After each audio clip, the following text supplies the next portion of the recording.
This is the story of God the great King, holy, eternal, unchanging, who ruled over a kingdom not made with hands or held together by walls, but by truth, light, love, and life. His reign had no beginning and will never know an end. The King was almighty, just, merciful, gracious, and personal, Father, Son, and Holy Spirit. He knew each of his subjects before they were formed. He created them in his image, and he loved them with a perfect love. In his kingdom, peace reigned. Joy overflowed. There was no death, no disease, no despair. The king walked with his people in perfect fellowship. Everything was very good, but not all remained faithful. One of the king's chief servants, once radiant with beauty, grew arrogant. He wanted the throne for himself. Pride bloomed into rebellion. This servant, now twisted and corrupt, became the rebel prince, Satan, the serpent, the deceiver of nations, the accuser of humanity. Cast out of the heavenly kingdom, Satan's hatred burned hottest against the king's beloved, humanity. And so, the deceiver slithered into the Garden of Eden, twisting truth into lies. He wanted to destroy mankind. He tried to fool them with his lies. Did God really say? He's keeping something from you. You can be like gods, knowing good and evil. And so the man and the woman, the crown of creation, believed the lie. They trusted the words of the serpent over the word of God. Sin entered the world, and with sin, death. From that day, all people were born with this inherited sin, original sin, separated from the king, dead in trespasses, under judgment. The perfect kingdom was fractured. The people became rebels too. All the rebels, all of mankind have broken God's laws and have sinned. We are all guilty for our actions in thought, word, and deed, by what we do and fail to do. We have all broken the king's laws. The great king is just and requires justice. The consequences of breaking the law had to be paid. Romans 6 verse 23, for the wages of sin is death. But the king, though just, is also merciful. From the beginning, he had a plan, a promise whispered even in Eden.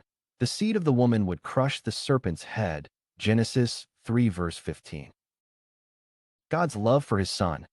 The king's love for the son existed before the foundation of the world. The Father is well pleased with his son, finding great joy and delight in him. The king has given all things into his hand. Out of his great love for humanity, the king gave his one and only son to take our place and pay the penalty of death we deserved. In the fullness of time, the king sent his one and only son, not a created prince, but of one substance with the king, very God of very God, begotten, not made. He came not with a sword, but in humility, taking on human flesh, born of the Virgin Mary. True God, true man Jesus Christ. He came to redeem the human rebels, not by demanding their allegiance, but by laying down his life. He came not to be served, but to serve, and to give his life as a ransom for many. Satan tried to stop him. Temptation, betrayal, injustice, scourging, crucifixion. On a hill called Golgotha, the Son of the King, perfect and sinless, was nailed to a Roman cross, bearing the full weight of humanity's sins. There, on the cross, the wrath of the King was poured out, not upon mankind the rebels, but upon his own Son. The punishment had to be paid, but instead of mankind paying, Jesus paid for all of our sins. He was pierced for our transgressions. The punishment that brought us peace was upon him. Isaiah 53 verse 5.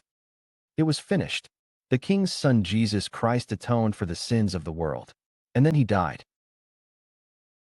He descended to the place of the dead, not as a captive, but as a conquering king, proclaiming victory over the evil rebel Satan.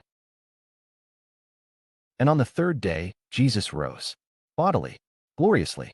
Death was crushed. The grave was shattered. The serpent's head was bruised, fatally. Jesus Christ, the Son of God, voluntarily died on the cross to pay the penalty for humanity's sins, allowing people to be forgiven and have eternal life instead of facing eternal condemnation. Now, The king sends messengers into all the world with a royal proclamation. The war is over. The price is paid. The gates of the kingdom are open. Return to me and live. This gift cannot be earned, for rebels cannot restore themselves. It is received by faith alone, created by the Holy Spirit through the Word. The kingdom has come, already, but not yet in its fullness. The church, the body of believers, lives in this tension. We are saints, and yet we still struggle with sin. We live under the cross, forgiven, but not yet glorified. We are citizens of heaven, but we still walk through a world ravaged by war, death, and the evil of Satan, the rebel prince lies. Yet the King has promised, I am with you always, even to the end of the age. Matthew 28, verse 20. And so, we wait in hope. We walk by faith. We cling to the Word and the sacraments. We look for the resurrection of the dead and the life of the world to come. But the story is not yet done. The King will return. The trumpet will sound. The dead in Christ will rise. The rebel prince will be cast into the lake of fire. Sin, death, and hell will be no more. Behold, I am making all things new.